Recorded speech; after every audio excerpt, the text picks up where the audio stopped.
how jarring is it to see a Gfriend comeback teaser uploaded on the big hit channel? I love how fans are already trying to connect the two universes with maps and labyrinths, the Greek mythology that is present in previous comebacks for both groups, and the fact that they both have used the same music video production company in the past. And whether you want to buy into that or not, I think from here on out, I personally believe we will see them loosely connected the same way Stray Kids and ITZY are. If you haven't seen my theory on that, they're basically the opposite existence of each other, birthed from the same event/survival show, only to split off into their own entities represented by the same staticky motif. That's why both of their concepts started in an elevator of sorts, one going up and one going down, one asking the questions and one answering them. While I don't think there will be direct, blatant connections or cameos between the two, I think there will be a thread there if you choose to look.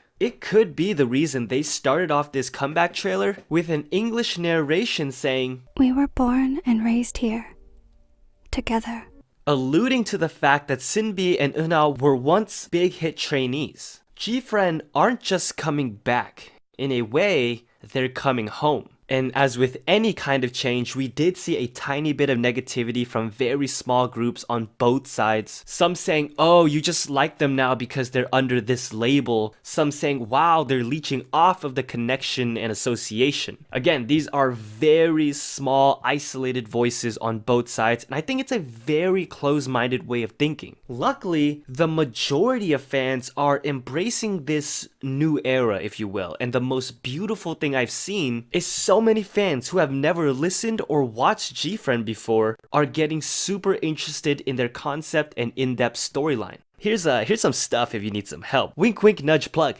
It's actually been a while since we've seen the girls, besides doing fantastic dance covers in fantastic pants. A few of them have dealt with their own health issues, but thankfully seem to be okay now, ready to go. Fortunately, we're in a time where idols get to take a bit of a break when they start showing symptoms of some kind of mental stress or anxiety. We've seen so many examples of that lately with Twice's Mina, Monsta X's Joohyun, Cosmic Girls' Daewon, Stray Kids' Han, just recently Oh My Girl's Jihyo. We've talked about 17's leader, S-Coups, Luna's Hustle, Kang Daniel, which brings up one that wasn't talked about too much because when Jihyo talked about her growing depression and anxiety, it was overshadowed by coverage of her apology for speaking through her emotions instead. Maybe it's wishful thinking on my part and sounds like a broken record, but I do hope that this growing list opens people's eyes before they spew out their negativity about someone else. Obviously, that's not always the main cause for everybody, but these human beings have a hard enough time trying to keep themselves healthy physically, as you can see with 17's The 8, or Red Velvet opting out of a performance because Yeri and Irene having flu symptoms. Obviously, we have Wendy still recovering from her accident.